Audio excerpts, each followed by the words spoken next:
สบายดีเนาะเจอกันกับพวกเราอีกแล้วกับ Smart Spec ครับวันนี้จะมีทริคดีๆเกี่ยวกับการเฮ็ดไลฟ์สตรีมหรือว่าจะเป็นการสตรีมเกมด้วยโทรศัพท์มือถือเดี๋ยวเขาจะใช้แอปดังนั้นเดี๋ยวเขาจะมาเบิ่งน้ำกันเลยแอปที่เขาจะใช้เนาะจะเป็น Streamlabs เขาหาโหลดกันได้อยู่ใน Play Store หรือว่า App Store ในการพิมพ์ Streamlabs เข้าไปเลยเนาะแล้วก็จะเห็นเดี๋ยวเขามาเกริ่นกันหน่อยนึงดีกว่า Streamlabs เนาะจะเป็นแอปพลิเคชันเป็นสตรีมเกมหรือว่าสตรีมหน้าจอหรือว่าไลฟ์สดเขาแหละบนสปอร์ตแต่เกมเขาอยากไลฟ์สดแบบงานบอยอยากไลฟ์สดอีกต่างๆว่าจะเป็นขายเครื่องลงเพจหรือว่าลง Facebook ส่วนตัวของตัวเองเขาก็จะสามารถใช้แพลตฟอร์มตัวนี้ได้เดี๋ยวมันเป็นยังไงเนี่ยเขามาเบิ่งน้ำกันก่อนเข้าแอปเลยแล้วหลังจากนั้นจะเห็นหน้าต่างให้ล็อกอินเนาะจะมีล็อกอิน 3-4 ระบบแหละหลักๆเขาจะเข้าล็อกอินผ่าน Facebook หลังจากที่เข้าล็อกอินผ่าน Facebook มาแล้วเนาะเราจะเห็นคือมันจะให้หาเป็น URL แล้วก็เป็น Steam Key ตัวนี้ง่ายๆเนาะคือเขาหาจากจะเป็น Facebook Live เขาแหละด้วยแอปพลิเคชันก็คือจะเป็น Chrome หรือว่าเว็บเบราว์เซอร์ที่อยู่ในโทรศัพท์เขาหลังจากที่เข้ามาแล้วเนี่ยเขาไปเปิดเป็นเวอร์ชันเดสก์ท็อปจะเป็นเวอร์ชันเดสก์ท็อปอีกปุ๊บมันจะเป็นหน้าต่างแบบนี้คืออยู่ในคอมพิวเตอร์เลยแล้วหลังจากนั้นเขาก็ติ๊กเข้าไปเซิร์ช Facebook นั่นแหละหลังจากที่เขาเข้า Facebook มาได้แล้วมันก็จะมีเป็นหน้าตาไปเลยคืออยู่ในคอมพิวเตอร์บอกว่าเขาจะไล่ผ่านเพจหรือว่า Facebook ส่วนตัวถ้ามูผู้ใดมีเพจก็ให้เข้าเพจผู้ใดบ่มีเพจก็เข้า Facebook ส่วนตัวเองก็ได้แต่ในที่นี้เดี๋ยวสิขอแบบสาธิตเป็นผ่านเพจเลยก็แล้วกันพอมันใช้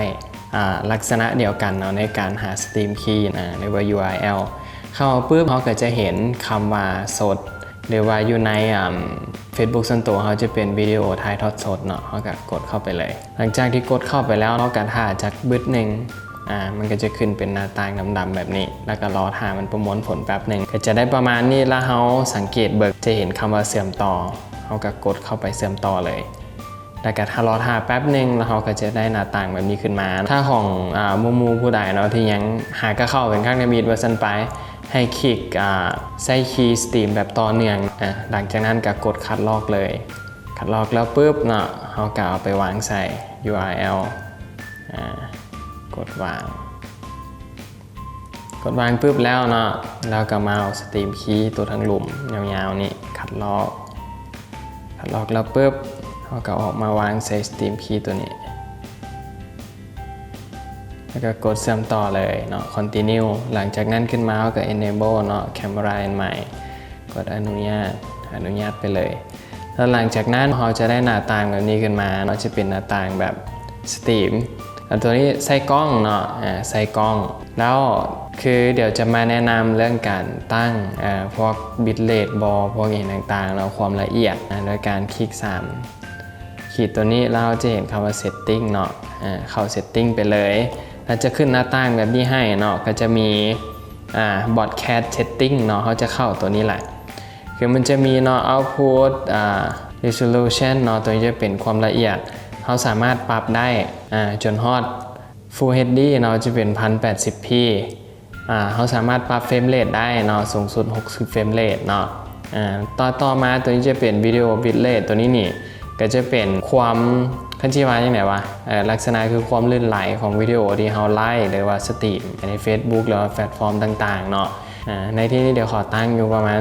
3,500 หรือว่าอิงตามอินเทอร์เน็ตนั่นแหละเนาะเน็ตไวหรือเน็ตซ่าต่างๆเขาก็ว่ากันไป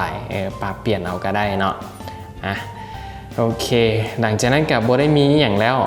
ส่วนตัวนี้เนาะจะเป็นการใส่กล้องนี่แหละคือถ้าเขามีกล้องแยกหลังจากที่เขาตั้งค่าทุกอย่างแล้วหมดแล้วเนาะพวกบิตเรทพวกอย่างต่างๆเขาก็กลับมาหน้าจอไลน์แบบนี้คือเขาจะตั้งละไล่สดแบบเป็นไขเครื่องบอยอย่างต่างๆก็ได้หรือว่าอย่างเขาอยากเฮ็ดแบบวิดีโอไล่งานไล่อย่างต่างๆแบบงานสัมมนาอย่างเขาสามารถใช้แอปตัวนี้ได้สะดวกสบายหรือว่าเขาอยากสตรีมแบบนี้เกมโดยที่บันทึกหน้าจอของเขาโอเคเขาแค่เข้าเนาะมันจะมีตัวนี้จะเป็นปุ่มลูกศรตัวนี้กดเบาๆหน่อยนึง ตัวนี้จะเป็นหน้าต่างของการแบบไลฟ์สตรีมคือแบบบันทึกหน้าจอหลังจากที่เราเข้าแบบนี้แล้วเนาะเราก็กลับออกไปเข้าแอปพลิเคชันเกมเลือกเกมจะเกมหนึ่งโอเคเลือกเกมแล้วเนาะเรากลับมาอยู่หน้าสตรีมแล้วเรามากดสีแดงๆอยู่นี่แล้วใช้คำว่าสตรีมเกมแล้วหลังจากนั้นก็รอท่าแป๊บหนึ่งเดี๋ยวมันจะขึ้นเป็นสัญญาณโอเคนี่ถือว่าเป็นการปล่อยสตรีมออกไปแล้วแล้วหลังจากนั้นเขากลับมาดูโคมมานี่กลับมาโคมแล้วกลับมา Facebook หน้าที่เขาค้างไว้เนาะมันจะขึ้นเป็นอย่างนี้จะเห็นเป็นการไลฟ์สตรีมเข้ามาแล้วเนี่ยเป็นหน้าจอเขาแล้วเนาะเขาก็สามารถเพิ่มแคปชั่นได้ใส่เขียนแคปชั่นได้ไลฟ์สตรีมเกมอีหยังเขาก็เขียนเกมใส่หลังจากนั้นแล้วเฮ็ดแคปชั่นเห็นอย่างแล้วเขาก็มากดเริ่มถ่ายทอดสดพอไปปุ๊บหลังจากนั้นไลฟ์สดเขานี่เริ่มดำเนินแล้วนะหลังจากนั้นเขาก็เคลียร์กลับไปเข้าเกมคือเก่าแล้วก็รอท่าแบบนี้คือนี่เป็นการไลฟ์สตรีมแล้วไปบรรทุกอย่างแล้วเห็นบอกมันจะแจ้งเตือนเลยว่ากำลังถ่ายทอดสดอยู่เนาะโอเคคือการถ่ายทอดสดแบบผ่านแอปตัวนี้เขาสามารถใส่โลโก้ได้โลโก้ทีมโลโก้อย่างต่างๆของเพจของอย่างเนาะเขาสามารถใส่ได้เขียนตัวหนังสือบอยอย่างต่างเดียวรายละเอียดต่างเดียวที่อธิบายอีกเท่านึงอีกหลังจากเดียวเข้ามาแล้วคือแบบมันจะเป็นการแบบสตรีมแบบสดๆแบบมันก็จะเป็นรีเลย์ก็จะประมาณ10หรือว่า20 วิเพราะฉะนั้นไปเนาะจากสดก็ออกสตรีมมันจะดีเลย์กันประมาณนี้นะภาพเสียงคมชัดเข้าบนทุกอย่างตั้งแต่เสียงยิงปืนวอลเสียงอย่างต่างๆอันนี้จะเป็นเกมใหม่อีกโอเคแบบทดสอบให้ฟังแบบกันสดๆแล้วเดี๋ยวสิพาไปเบิ่งอยู่ใน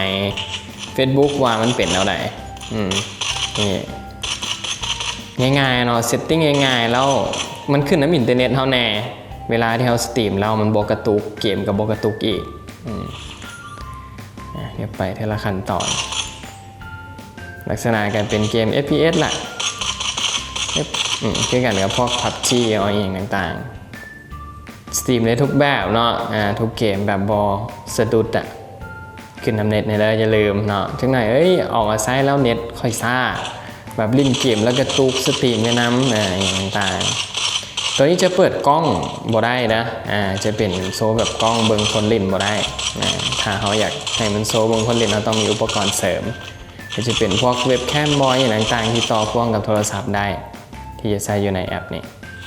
เก็บปืนเดี๋ยวหลังจากจบคลิปนี้ไปแล้วเดี๋ยวเราจะมีอย่างต่างๆลงอีกหรือว่ามีทริคอย่างใหม่ๆเนาะเกี่ยวกับการใช้โทรศัพท์มือถือข้อมูลข่าวสารเกี่ยวกับสมาร์ทโฟนนี่แหละว่าดีไวซ์นี่มาใหม่มีอย่างแน่ลิ้นเกมเป็นยังไงมีอย่างมาใหม่ๆแน่เดี๋ยวกดติดตามพวกเราได้เนาะหรือว่ากดไลค์กดแชร์กันก็ได้อย่าลืมกันแล้วกันเพื่อเป็นกำลังใจพวกเราเฮ็ดวิดีโอเกี่ยวกับพวกวิธีการใช้งานนี่ต่างๆแล้วข้อมูลข่าวสารลงเพจนี่ขอบใจกันแล้วกันเนาะที่เข้ามาเบิ่งแล้วก็ติดตามเด้อเดี๋ยวเจอกันในคลิปต่อไปเนาะ